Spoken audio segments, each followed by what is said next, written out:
We know now that we need to collaborate. We need to build on partnerships. It's good in the future for the GEF to be able to help whatever initiative, whatever activities has been set up, that the locals, the regions, the people in the regions will claim those activities as their own and then continue it and make it a living activity. A challenge is to keep being innovative, because time changes, and as time changes you need also to change to readapt your strategy, and GEF has that challenge.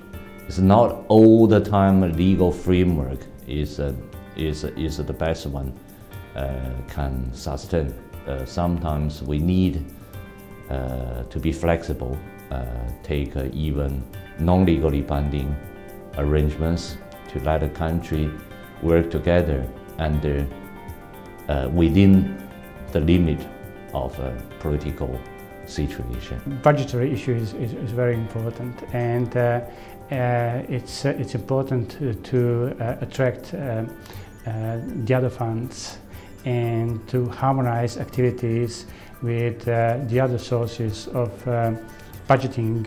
But into the future, the issues of climate change especially, and the green economy, linking our traditional environmental issues to economic issues. The GEF is a fund which should be, and which is country-driven, so it has a direct dialogue with representatives of the governments of its constituency.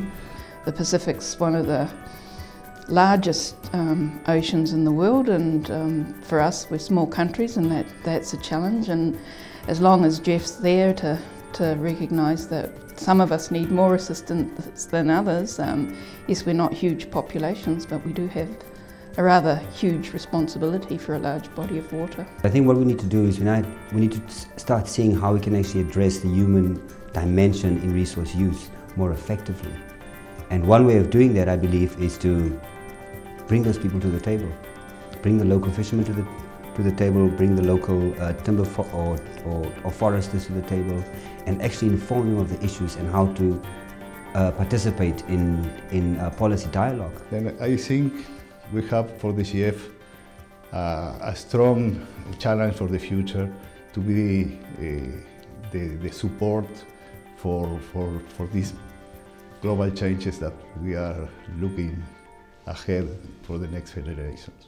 The waters and everything that goes around the water, like coastal areas and whatever happens there, that can affect water resources. So it's not only water; it's land around water, land near the water, and that should be considered in an integrated way. And that's something that GEF should continue addressing in the future. There's a climate change area, and there's a specific funding source for climate change projects, but adaptation is such an intrinsic aspect of everything that we do when it comes to freshwater in particular. It's where the climate change effects are going to be more felt. So in a way, every project dealing with international freshwaters should have adaptation mainstreamed, so that the way the funding sources are divided within GEF doesn't become an obstacle for adaptation to be mainstreamed into all freshwater projects.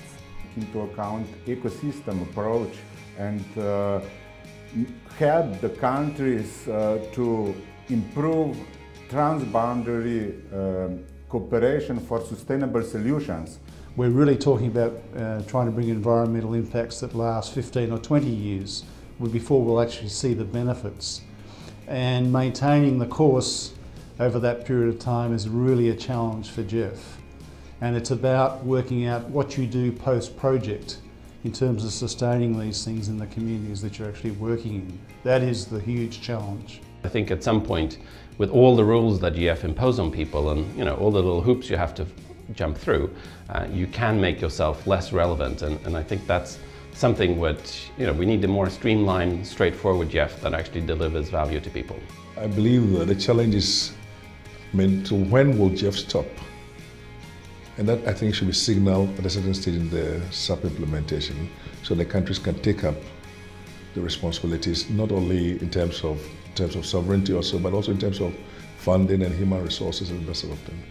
Capacity will remain to be a challenge in many of the developing countries.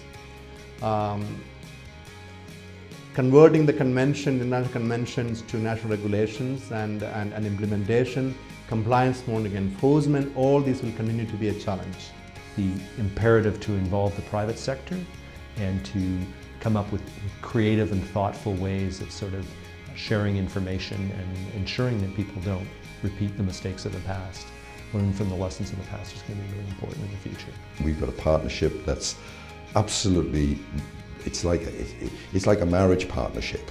You know, we will support our partner in every way we can, and they will support us in every way they can. And it's based on trust and on experience.